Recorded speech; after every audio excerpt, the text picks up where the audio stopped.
प्रीतम सिंह, आपका बहुत बहुत स्वागत है नेटवर्क 10 पर हमारे साथ जुड़ने के लिए। जी धन्यवाद। जी, अभी हमने दर्शकों को सर बात बताई है, बाइट सुनवाई है। उन्होंने क्या कुछ कहा है, हरक सिंह रावत ने कहा है कि मैं अब कांग्रेस की तरफ से पूरी सेवा दूंगा, पूर्ण बहुमत के साथ राज्य में कांग्रेस की सरकार आ रही है। इस पर आपकी प्रतिक्रिया?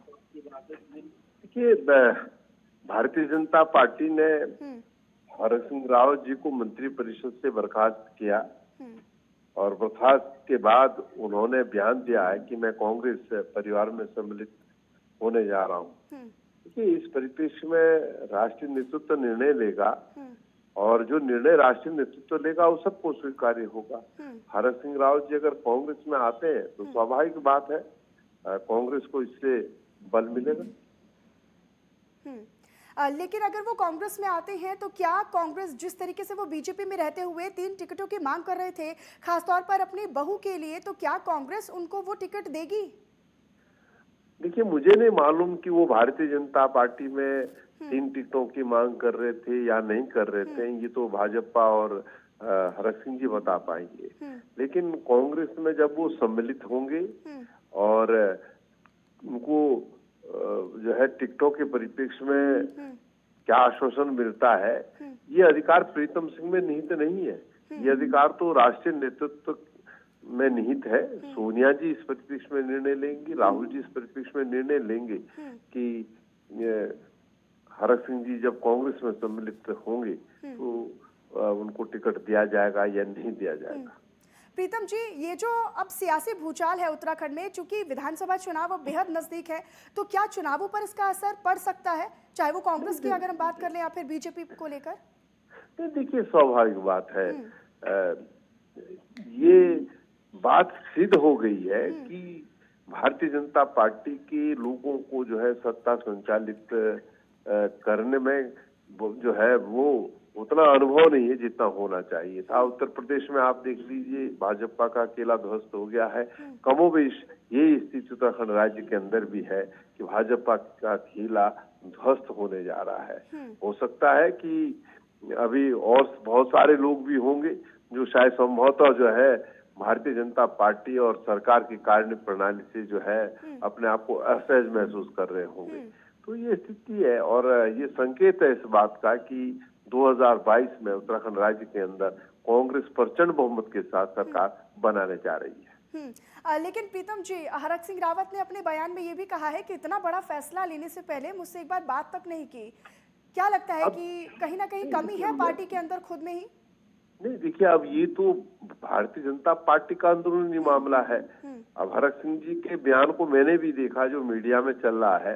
उन्होंने कहा कि मुझे जो है विश्वास में दिए बिना जो है वो बर्खास्त किया गया है और अब इसीलिए उन्होंने कहा कि मैं अब कांग्रेस में सम्मिलित होने जा रहा हूँ और कांग्रेस को सेवाएं देने का काम करूंगा।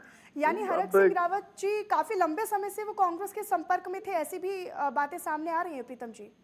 अब मुझे नहीं मालूम वो संपर्क में थे या नहीं थे। आप कह रहे हैं संपर्क में थे, तो मुझे इसकी जानकारी नहीं है। नहीं, खबरें सामने आ रही हैं कि काफी लंबे समय से, और जिस तरीके से हमने उनका बयान भी सुनाया, इस तौर पर साफ जाहिर हो रहा है प्रीतम जी कि वो काफी लंबे समय से कांग्रेस के संपर्क में रहे होंगे, क्योंकि वो इतने आश्वासन के साथ कह रहे हैं, इतने भरोसे के साथ कह रहे हैं कि मैं पूरी सेवा कांग्रेस में दूंगा और कांग्रेस की ही सरकार बनने जा रही है राज्य में। नहीं, देखिए, वो तो उन्होंने ये जो बात कही कि कांग्रेस की सरकार बनने जा रही, तो स्वाभाविक बात है कि जिस सरकार में एक मंत्री को अपने कार्यों के लिए अपने क्षेत्र में मेडिकल कॉलेज खुलवाने के लिए जो है इस्तीफे की धमकी देनी पड़ रही हो, तो आप अंदाजा लगा सकते हैं कि जिस सरकार में मंत्री की बात को ना सुना जा रहा हो तो फिर आम आदमी की बात कहाँ ये सरकार सुन रही होगी। तो ये तो अंतर है। अब वो कांग्रेस के संपर्क में थे या नहीं थे, मुझे इसकी जानकारी नहीं है। लेकिन प्रीतम जी, बीजेपी तो लगातार ये कह रही है कि हम प्रदेश में बहुत ही ज्यादा मजबूत स्थिति में हैं।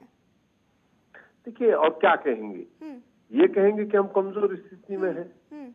ये तो मजबूरी है भाजपा की ये कहने की कि हम बहुत मजबूत स्थिति में हैं। और अगर इतनी मजबूत स्थिति में थे तो फिर हरक सिंह जी से प्रधानमंत्री अलग बात कर रहे हैं, हरक सिंह जी से देश के गृह मंत्री अलग बात कर रहे हैं, मुख्यमंत्री अलग बात कर रहे हैं, संगठन के लोग जा करके उनसे मिलकर के अलग बात कर रहे हैं। जब वो क्या नाम सही दिशा में है और उन्हें कोई कठिनाई नहीं हो रही है, तो फिर क्यों जो है क्या नाम है वो बार बार बात कर रहे थे। तो ये सब है। अब और क्या कहेंगे, ये जो बात कह रहे हैं कि ये हताशा और निराशा का परिचायक है।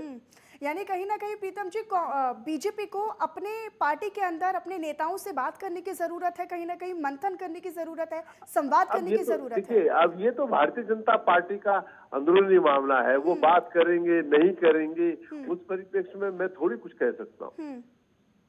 लेकिन अगर वो कांग्रेस में आते हैं तो निश्चित तौर पर आप उनका स्वागत करेंगे, हरक सिंह रावत का? नहीं, देखिए, हरक सिंह रावत जी से मेरे जो है राजनीतिक संबंधों के इतर जो है अपने संबंधी रहे हैं और बहुत लंबा एसोसिएशन उनके साथ रहा है। तो अब वो कांग्रेस पार्टी में जब सदस्यता ग्रहण करेंगे, ये निर्णय तो राष्ट्रीय नेतृत्व लेगा, प्रीतम सिंह थोड़ी लेगा, और जो निर्णय राष्ट्रीय नेतृत्व लेगा हम सबको स्वीकार्य होगा। लेकिन प्रीतम जी, जब से उनके बर्खास्तगी की खबर आई है मीडिया में, जब से उनके निष्कासन की खबर आई है सोशल मीडिया पर, और क्या तब से कांग्रेस ने कोई संपर्क साधने की कोशिश की है या फिर हरक सिंह रावत ने कांग्रेस से कोई संपर्क साधा है?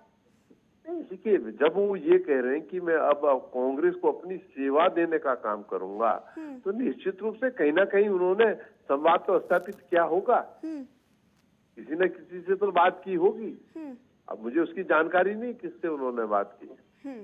यानी कि अब कांग्रेस जो है वो बराबर की टक्कर में है प्रीतम जी। कहीं ना कहीं जब बीजेपी अपने आप को मजबूत स्थिति में बता रही है, तो कहीं ना कहीं जब इतने बड़े और दिग्गज नेता का बागी हो जाना और कांग्रेस पार्टी में आ जाना कहीं ना कहीं मजबूती देता है कांग्रेस को। नहीं, देखिए, आपने ये कहा कि कांग्रेस अब बराबरी की टक्कर में। कांग्रेस 2017 में पराजित हुई थी, ये सही बात है, लेकिन हमने इन 5 वर्षों में कड़ा संघर्ष किया। भाजपा को सदन से लेकर सड़क तक जो है, जो जन विरोधी निर्णय वो ले रही थी, उसको में घेरने का काम किया है। और हम लेकिन प्रीतम जी, अगर राज्य की जनता इतनी खुश होती तो वो बीजेपी को मौका नहीं देती ना जी। अगर राज्य की जनता कांग्रेस से इतनी संतुष्ट या फिर खुश होती तो वो राज्य को बीजेपी में मौका नहीं देती, बीजेपी को आने नहीं देती। नहीं, देखिए, तमाम मुद्दे हैं। देखिए, ये लोकतंत्र की खूबसूरती है। लोकतंत्र में जनता ही जो है वो सरकार को बनाती भी है और हटाती भी है। लेकिन मैं कहना चाहता हूं कि 2017 की जो परिस्थितियां थी, उन परिस्थितियों में मैं एक बात जरूर कह सकता हूं कि कांग्रेस में डिवीजन हो गया और एक वातावरण कांग्रेस के खिलाफ बन गया। और जब वातावरण बनता है किसी राजनीतिक दल के, तो स्वाभाविक बात है, जनता ने निर्णय ले लिया, हमको हराया, हमने हार स्वीकार कर लिया, हम सब 11 विधायक रह गए। लेकिन आज जो परिस्थितियां वो बदली हुई है, आज भाजपा का जो कुनबा है उसको संभालने में भारतीय जनता पार्टी पूरी तरीके से विफल साबित हुई है। और जो बिखराव पूरे देश के अंदर भाजपा में देखने को मिल रहा है, उससे आप अंदाजा लगा सकते हैं कि अब भाजपा की विदाई होने जा रही। ठीक प्रीतम जी, यानी कि आप ये कह रहे हैं कि अब राज्य में बीजेपी की विदाई होने जा रही है, लेकिन आगमन होने जा रहा है एक बार वापस से कांग्रेस का। ठीक है प्रीतम जी, बहुत बहुत धन्यवाद आपका हमारे साथ जुड़ने के लिए और अपना समय हमें देने के लिए।